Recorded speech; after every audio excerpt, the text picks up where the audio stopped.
বিশ্বনবী বলতেন রাইহানাতাইন, হাসান হুসাইন হলো আমার সুগন্ধি, হাসান হুসাইন হলো আমার পারফিউম। হাসান হুসাইনের দেহের এমন কোন জায়গা নাই যেই জায়গায় বিশ্বনবী দুই ঠোঁট দিয়ে চুমা দেয় নাই।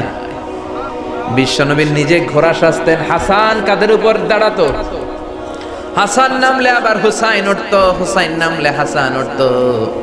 গোটা বিশ্বের সর্দার, সব নবীদের সর্দার বিশ্বনবীর হাসান হুসাইন ঘোড়ার মতো ঘোড়া বানিয়ে খেলতো। সুবহানাল্লাহ। হুসাইন একবার বিশ্বনবীর প্রশ্ন করলেন, নানা মানিল আমজাদ ইলাল্লাহ, বলেন তো নানা আল্লাহর কাছে কে বেশি দামি, আপনি নাকি আমি? বিশ্বনবী বললেন, হুসাইন আনাল আমজাদ, আমি বেশি দামি। হুসাইন বলল, নানা জি আমি মানি না, আনা লা ওয়াফিক, আমি মানি না নানা। কেমন করে আপনি আমার চাইতে বেশি দামি হন? আপনার চাইতে আমি বেশি দামি। বিশ্বনবী বললেন, হুসাইন আমি হলাম নবীদের নবী, আখির নবী বিশ্ব নবী, আর তুমি হলা আমার উম্মত, তোমার চাইতে আমি বেশি দামি। হুসাইন বলে, নানা জি আপনি ভুল বললেন, আপনার চাইতে আমি হুসাইন বেশি দামি। সুবহানাল্লাহ কইবেন না? বিশ্বনবী বললেন, কাইফা যালিক, কেমন করে এটা? হুসাইন বলল, নানা জি তাহলে বলেন তো আপনার আব্বার নাম কি?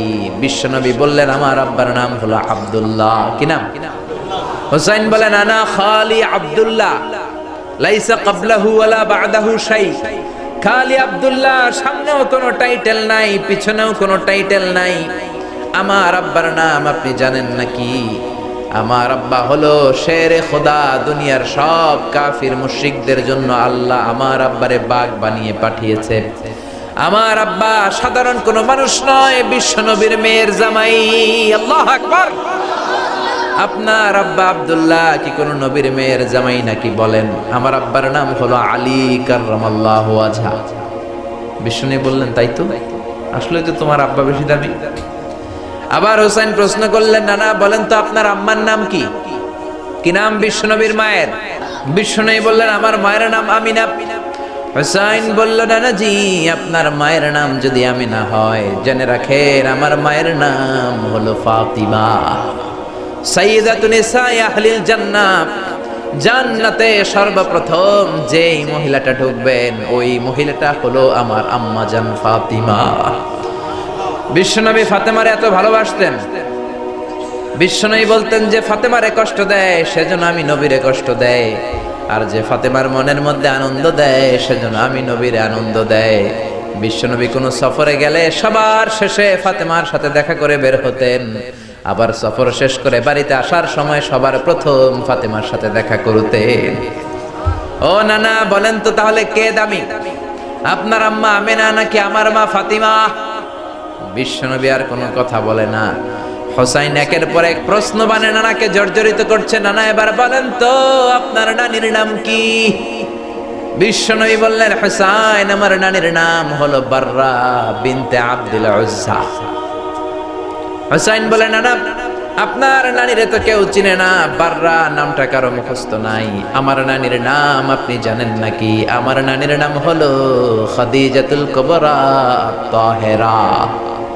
একটা মহিলাকে আরশের উপর থেকে আল্লাহ সালাম জানিয়েছেন, ওই মহিলাটাই আমার নানি খাদিজা। বিশ্বনবী খাদিজার এত ভালোবাসতেন, বিশ্বনবী বলতেন, আল্লাহ কিয়ামতের দিন যখন কেউ কাউরে চিনবে না, ওই কঠিন দিনে আমি যেন আমার প্রাণের খাদিজারে ভুলে না যাই। খাদিজা ইন্তেকালের পরে বিশ্বনবী নিজ হাতে দাফন কাফন করলেন, কবরের সামনে দাঁড়িয়ে দোয়া করলেন। দোয়ার পরে সব সাহাবীরা ঘরে ফিরে যায়। আবু বকর বললেন, নবী চলেন ঘরে ফিরে যাই, দাফন শেষ, কাফন শেষ, দোয়াও শেষ। বিশ্বনবী বললেন, না আবু বকর আমি যাব না, তুমি যাও, আমি কবরের সামনে দাঁড়িয়ে থাকব। যেই মহিলাটাকে এই কবরের মধ্যে আমি শোয়ালাম রে আবু বকর, এই মহিলাটা সাধারণ কোনো মহিলা নয়, আমার বিপদের দিনের সঙ্গিনী খাদিজা। মক্কায় এই মহিলাটাই আমার হাতে প্রথমে কালিমা পড়ে ইসলাম ধর্ম গ্রহণ করেছে। মক্কায় কেউ যখন আমারে সাহায্য করে নাই, তখন আমার খাদিজা আমারে ভুলে নাই। কেউ যখন আমারে শেল্টার দেয় নাই, সাহায্য করে নাই, খাদিজা আমারে সাহায্য করেছে। মক্কার লোকেরা 3 বছর শিয়াবে আবি তালেবে আমার জেলের মধ্যে রেখেছিল।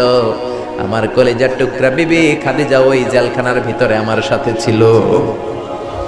আবু বকর, তোমার মনে চাই তুমি ঘরে ফিরে যাও, আমি এখানে দাঁড়িয়ে থাকবো। আমি দাঁড়িয়ে দাঁড়িয়ে খাদিজার কবরের 3টা প্রশ্নের জবাব আমি বিশ্বনবী নিজে দিয়ে তারপরে ঘরে ফিরে যাব রে আবু বকর। সাইয়েদনা জিবরাইল এসে বললেন, ইয়া রাসূলুল্লাহ, ইয়া হাবিবাল্লাহ, দাঁড়িয়ে থাকার দরকার নাই, আপনি ঘরে ফিরে যান। আল্লাহ বলেছে খাদিজার কবরের 3টা প্রশ্নের জবাব আরশের উপর থেকে আল্লাহ নিজেই দিয়ে দিবে। ও নানা, কই আপনার নানি বাররা, কই আমার নানি খাদিজা? বিশ্বনবী কোনো কথা বলেন না। হুসাইন আবার প্রশ্ন করলেন, নানা বলেন তো আপনার নানার নাম কি? বিশ্বনবী বললেন, আমার নানার নাম হলো ওয়াহাব ইবনে আব্দে মানাফ। হুসাইন বলে, নানা আপনার নানা ওয়াহাব রে কে চিনে? কেউ চিনে না আপনার নানারে। আর আমার নানারে চিনে না এমন কোন মানুষ পৃথিবীতে নাই, ঠিক না? আমার নানার উপরে দুরূদ পড়ে না এমন কোন মানুষ পৃথিবীতে নাই। আমার নানার প্রশংসায় পঞ্চমুখ নয় এমন কোন মানুষ পৃথিবীতে নাই। আমার নানারে মাছে চিনে, গাছে চিনে, জিনেরা চিনে, ফেরেশতারা চিনে, পাখিরাও চিনে, ঠিক কি না? আমার নানা হাউজে কাউসারের মালিক, আমার নানা শাফাতের মালিক। আমার নানা শুধু মানুষের নবী নয়, জিনদের নবী নয়, ফেরেশতাদের নবী নয়, আমার নানা সব নবীদের নবী, ঠিক কি না? আমার নানার নাম হলো, পড়েন, মুহাম্মাদুর রাসূলুল্লাহ সাল্লাল্লাহু আলাইহি ওয়াসাল্লাম। এই হলো আমার নানা। এবার বলেন কে দামি? বিশ্বনবী আর ধৈর্য ধারণ করতে পারেন না, ধা ধা করে চোখের পানিগুলো ছেড়ে হোসেনকে বুকের মধ্যে জড়িয়ে ধরেন আর বলেন, হোসাইন তুমি ঠিকই বলেছো, আজকের তর্ক বিতর্কে আমি নবী হেরে গেলাম, তুমি জিতে গেলা। আসলে আমি নবীর চাইতে তোমার দাম আল্লাহর কাছে কোটি কোটি গুণ বেশি। কোন সুবহানাল্লাহ। আরো জোরে পড়েন আল্লাহু আকবার।